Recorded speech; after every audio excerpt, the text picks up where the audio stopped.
Hey there, White Sox fans. How is everyone doing? After a very fun walk-off Sunday afternoon, and now that we are on the other side of the trade deadline, it is into dog days of summertime where the White Sox, well, what is their goal? We pretty much believe that they should walk away with winning the division. Of course, some good moves were made at the deadline. If you missed my trade deadline spectacular, usually there's a whole hour and a half of me doing a live broadcast. Thank you again for anybody that watched that live. It was a lot of fun to, go through the trade deadline like that. I think I'll make a plan to do that every single year as the chaos unfurled as we tick down the last minutes until the trade deadline. Sadly, we said goodbye to Nick Madrigal, but we welcomed Cesar Hernandez, Craig Kimbrell, Ryan Tepera. The White Sox got better, not just for the season, but also, of course, for the playoffs. The White Sox have an opportunity in this weak division to really rack up the wins, which would help their ranking and their seeding for the playoffs. If the White Sox can have more victories than any other American League team, they'll be able to face off against the winner of the wild card game. So it would be great for the White Sox to get that number one seed, which will help line up an easier path to the World Series this coming October. I'm going to try to keep this video a little bit short. This is the place to make your picks for the pick to click for this coming week. We will look at the upcoming schedule. We'll take a quick look at the farm system, but I do want to quickly touch on the chaos that unfolded with the series against Cleveland. Of course, the White Sox did win 2 out of 3. That's the big thing. The bigger thing is that Jose Abreu is okay. And in spite of Jose getting hit twice by pitches in that game, including once in the head, I guess the one thing I'm also happy about is that the White Sox did not retaliate.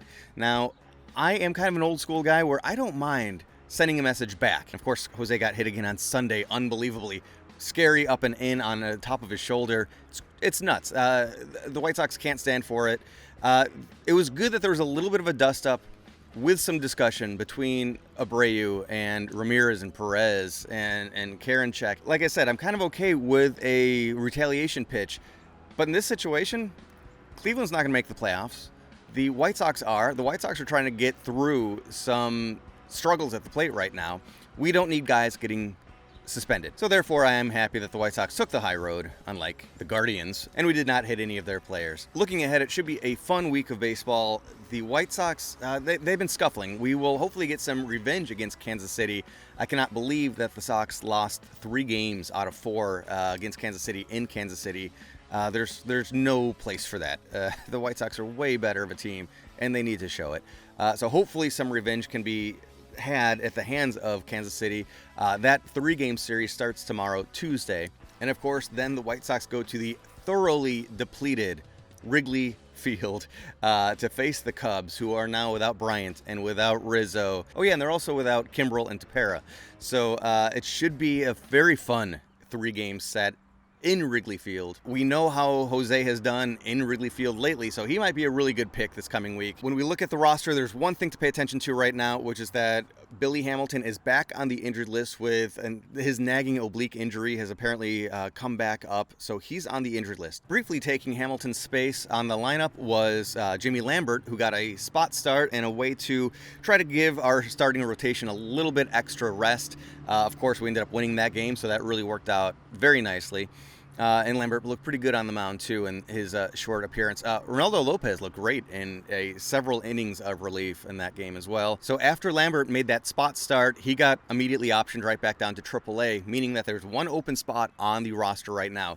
Who is going to get the call up? Keep an eye on the pinned comment on this video. I will update that as soon as I know who's getting called up, because that might present you another interesting choice. Will it be Jake Berger? Definitely a possibility. Will it be Yermin Mercedes? I actually think there's a chance. The White Sox emergency catcher was Danny Mendick, and he has been sent down. Now, it's true, Danny Mendick could get called up again, but with a new infielder in the fold and Cesar Hernandez, I don't know, maybe there's the chance that Yermin Mercedes does get the call up. Looking at playing time, we know Eloy Jimenez has a minor groin pull that kept him out of action over the weekend. Will he be fully healed? Even if he is, I would assume that the White Sox would have him just be designated hitter on Tuesday, which would limit the possibility for Yermin to get at-bats as a designated hitter. I will make my pick right now. I'm going to go with the new kid, new to us at least, Cesar Hernandez. We need a spark somewhere in the lineup, and it's kind of just not happening very much outside of that crazy day with Zavala. Sox scored 11 runs and still lost. But maybe Hernandez can be that uplifting force. I'm going to be pulling for him, rooting for him. We haven't seen the power from him yet, but it's only been 3 games. But he will be my pick to click. First time picking Cesar Hernandez, the newest offensive member of the Chicago White Sox. Something I forgot to mention in the past. Starting in the second half, the points are worth more. And not only are the points worth more, but we will have a first, second, and third place instead of just a top 2. So first place now is 10 points. Second place is 7 points. Third place is 4 points. Just participating gets you 2 points per week. So just leave a comment who you think the best offensive player will be. Just for participating, you get 2 points. Also, walk-off should count more as we get towards the end of the year, as the games become more important. So instead of a walk-off earning you 1 bonus point, they will earn you 3 bonus points. Now, as we set our eyes towards Charlotte, we will check in with a handful of our favorite players. Jake Berger, overall on the season, is batting .319 with an on-base plus slugging of .962. He has racked up 11 home runs to go with 1 triple and 15 doubles.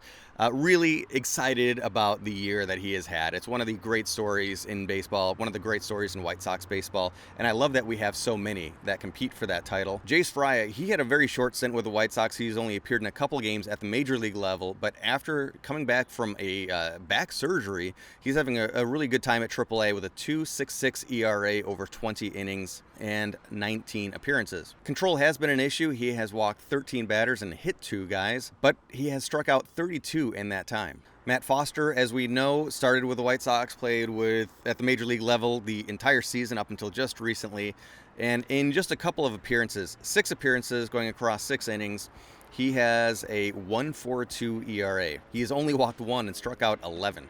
So things are looking much better for Matt Foster down in the minors. Of course, Yermin, we've checked in with him a lot. He's still ripping the cover off the ball. He's doing really well down there, but let's take a look at where he is playing in the field. Still 6 games at first base, 7 at DH, and 11 at catcher. So the majority of the time he is in the field and doing pretty well, 99% as a catcher, 98% as a first baseman. Very excited that we will be checking in with number 88, Luis, for the first time. He played 4 games with the Winston-Salem Dash. In that time, really, he was just trying to get on his feet, get his timing back a little bit. .250 batting average, .641 on base plus slugging, and he started in center field all those 4 games and was a perfect 8 for 8 in total chances. He also has 4 AAA games with Charlotte under his belt as well, and his bat is coming around there. As he's seeing pitching that is more comparable to major league pitching, he's batting .385 in a very short sample size with an on base plus slugging of .991. In those 4 games, he has 5 hits, 1 of which was a double. He has walked 3 times, struck out 4, and is 1 for 1 in stolen bases. So he is kind of pushing himself and testing things out a little bit. We keep hearing really good news that he is not too far away from coming back. I can't imagine he'll be back this week, but I do think it will be on the near horizon. In AAA, he started 2 games as designated hitter and 2 games in center field so far, 2 for 2 in total chances there. So yes, the White Sox have absolutely been frustrating. I have to imagine things will turn around sooner than later. It might as well start Tuesday, and then hopefully they can create some momentum because, as I've mentioned in the past, the White Sox have a difficult August ahead of them. A quick look at the rest of the month. White Sox will be heading up to Minnesota, where they are always played hard. Fortunately for the White Sox, they don't have to face Jose Barrios again. And then there's 2 weeks of hell, as the White Sox have to face the Yankees, the Athletics, the Rays, and the Blue Jays, all back-to-back, before being able to finish off the month against the Cubs and Pirates. So it is going to be a really intense middle of August, and this is when the White Sox should sharpen their claws and see how playoff tested they can become before the playoffs begin, because this is a sample of who the White Sox will have to face in October if they want to make the World Series. As always, thanks to anybody who is watching, and I really appreciate you as subscribers, as people that share these videos. It really means a lot to me. If you are watching and you're not subscribed, please do. Just click the button and click the bell button to let you know when these contest calls for action come out. And once again, anybody that stuck around for that long, hour and a half long, live MLB trade deadline countdown show, that was a lot of fun. I didn't know how it was going to go, but you guys really made it easy. Those who were in the room chatting away, asking questions. Time ended up flying by. I could have gone for, well, maybe not that much longer, but a little bit longer. It was a good time. I hope everybody's having a good summer. Play ball and go Sox.